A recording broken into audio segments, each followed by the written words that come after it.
النهارده معانا شقة. مهندس تشطيبات، شغله جميل جدا، هو اللي بينفذها.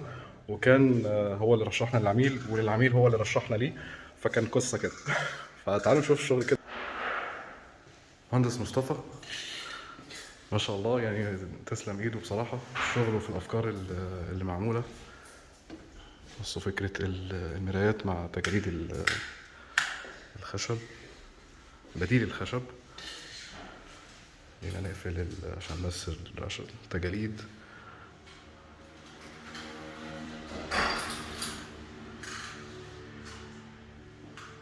المرايات شغل عظيم، فحبينا نشكره على المستوى ده. من الشقق القليلة تركيب السيراميك المحترم جدا، حتى باين يعني التفاصيل دي احنا اللي بنشوفها، مش العملاء قوي.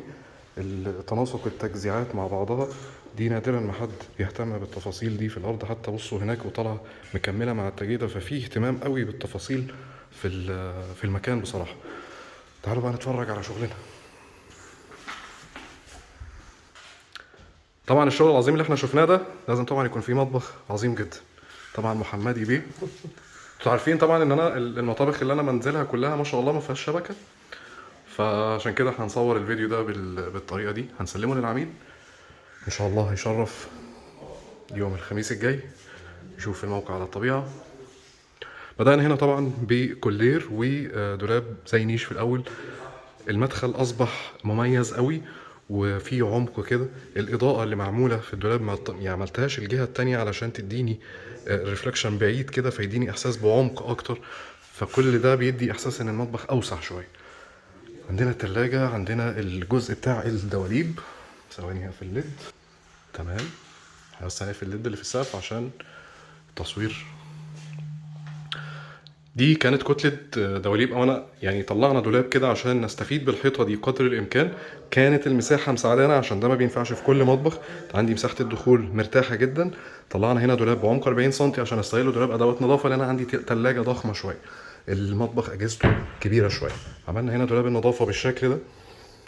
ضفنا فيه برضو خوانق تخزين عشان برضو نستفيد بالجزء اللي هو جنب التلاجة، لان احنا مضطرين ان احنا نهدره علشان نستفيد بالدولاب ده. يعني انا استفدت دلوقتي بدولاب ادوات نظافه، واستفدت برضه بدولاب نيش وللكولير. عملت هنا طبعا الدولاب تاتش، بحيث ان انا طبعا برضه هنا مستغلين الداخل الى حد ما اللي انا اقدر استخدمه واقدر اوصل له بسهوله. اوكي، عملت هنا طبعا من غير مقبض عشان اخلي هنا المود هادي خالص، ما يبقاش فيه اي حاجه تخنقه، مجرد التكوين تدخل اللون الجراي مع اللون الابيض اللي كمل معانا فوق. عملنا كده برضو في التلاجة علشان نلتزم بالجبس ونطلع الفينش بتاعنا احسن شويه، او التكوين يبقى متناسق اكتر مع التشطيب.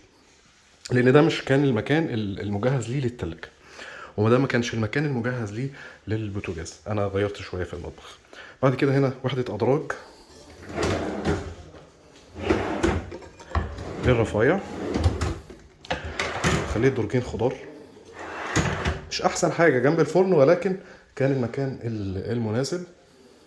طبعا درج تقسيم تحت البوتاجاز 90. فرن ال90 طبعا في مطبخ مساحته مش اكبر حاجه، ولكن كويس او متوسط، فكان الافضل ليه ان هو يكون تحت الفرن. ترول زيت تفصيل.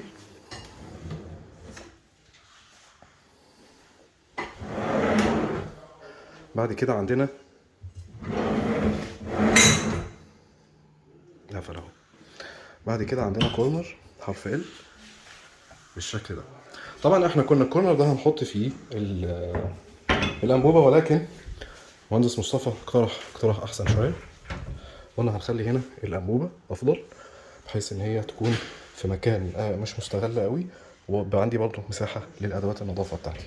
فدي كانت برضو من اقتراحات المهندس مصطفى عشان ما نهدرش الكورنر ده. بعد كده عندنا الحوض. عملنا الاكسسوار اهو اللي هو منظم ادوات او احتياجات الحوض، صابون غسيل هكذا. طبعا باسكت سله المهملات. الباسكت ده بنقدر نعتمد عليه جزئيا، لكن مش اعتماد رئيسي في عزومه او كده. الموضوع بيبقى مش عملي قوي يعني، لكن الاستخدام البيت وهكذا بيبقى الموضوع سهل. طبعا الوحده من بورديوم مقاومه ميه، اي ميه هتقع فيها ما فيهاش مشكله، الوحده هتتحمل. لكن الضرف ما تتحملش، لكن بنعمل سنه ميول علشان الميه ما تركنش على الضلفه. بعد كده عندنا كورنر حرف ال، او مش حرف ال، هو مدخل.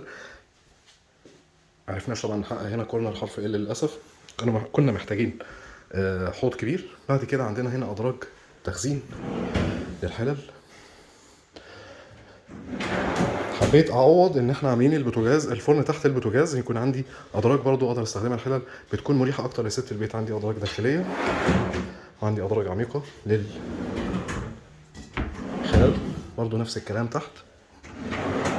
اهتمامنا حتى بالجزء الداخلي ان هو يكون بالفينش الخارجي للمطبخ.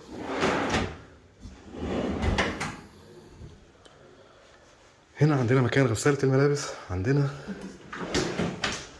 درج برضه تقسيم معالي وشوك. في بدايه المطبخ حد ممكن احط هنا المعالي اللي هطلعها مثلا للسفره، يبقى فيها الحاجات الاساسيه اللي انا محتاجها مثلا على مساحه الرخام دي وانا شغال على حسب احتياجاتي. بعد كده مكان ميكرويف. الميكرويف ده طبعا كبير شويه.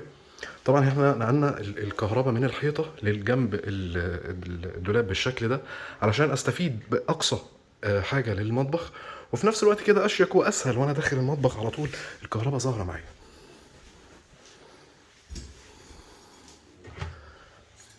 عندي تخزين ما شاء الله.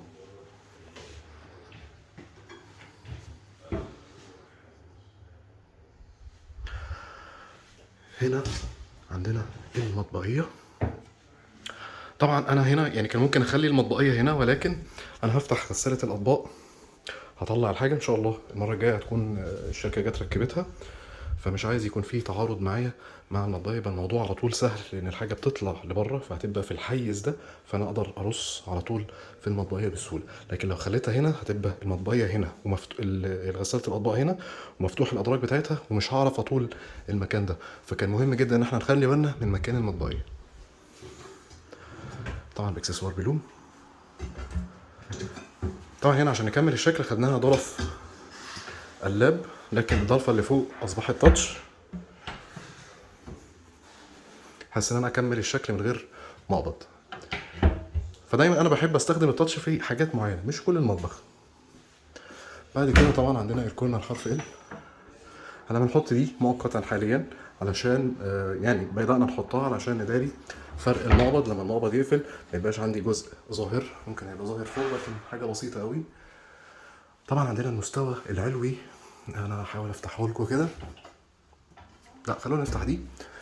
احنا هنا الفتحات دي والفتحات دي، ده المكان المخصص ان شاء الله اللي هيدخل فيه عداد الغاز، وهنا مكان الشفاط حبينا نداريه علشان نستفيد بالمكان كتخزين وفي نفس الوقت كتهوية. الريش دي تسحب الهواء عادي، تجدد الريحة في المكان، في نفس الوقت اقدر اخزن في الجزء الجانبي. واستفدنا بالجزئية دي كلها، لان انا طبعا لو عملتش كده كل ده مش هيبقى فيه وحدات. الناحية التانية هيبقى فيها عداد الغاز طبعا،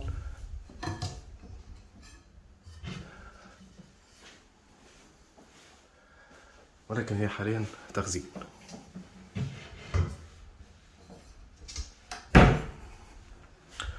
الإضاءة بقى والتجاريد السفلية بالشكل ده. طبعا هنا الظرف دي تاتش وعملنا دي كده، ومن حسن حظنا ان احنا عملناها. طبعا الشفاط هنا كهرباء يقفل لوحده بحيث ان هو يكون مستقل خالص عن الضلفة. هي بس احنا كنا حابين ان هي الضلفة ليها زي فريم كده فيبقى شكلها احسن شوية.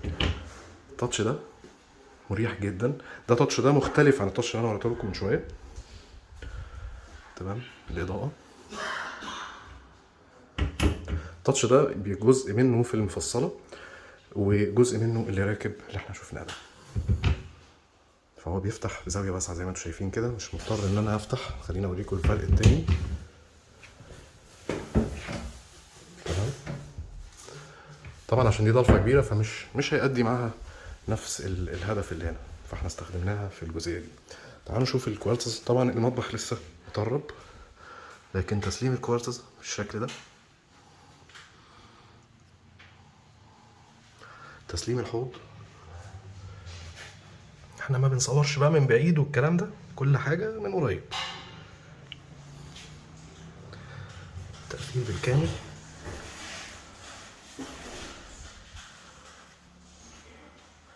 الخط الفاصل اللي يعتبر مش باين، يمكن باين في الكاميرا اكتر من الواقع. حتى الحته دي من خامة التشطيب، التجاعيد زي ما انتم شايفين اللي لفت حوالين الشباك. شوفوا التقفيل اصلا مع الشباك عامل ازاي. طالما بستلم من مهندس تشطيب، المهندسين بيراعوا جدا الفينش ده. اي مطبخ تاني بدخله بيكون تشطيب فيه عادي او كده، او العميل اجتهد فيه، طبعا يشكروا ان هم بيجتهدوا.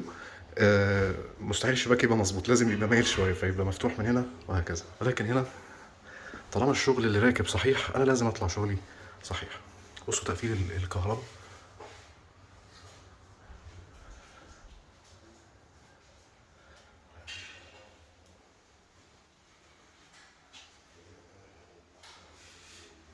مش عايز ادوخكم معايا. المطبخ من خامات البولي لاك، اليوفي لاك. انا بحب الدرجه الجري قوي من اليوفي لاك، احلى بكتير من البولي لاك وافتح منها وهي جري. طبعا الضلفه دي برضو. بصوا فكره بقى ان انا اصلا بحب اخلي العلبه العلويه بارزه.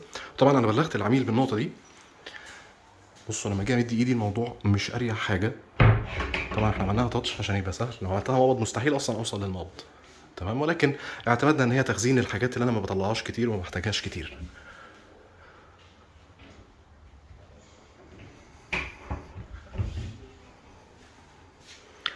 زي ما انتم شايفين، بسم الله ما شاء الله، ربنا يبارك لاصحاب المطبخ ويملاه بركه وخير، ويكون وش الخير على البيت كله. احنا اول فرش في المطبخ.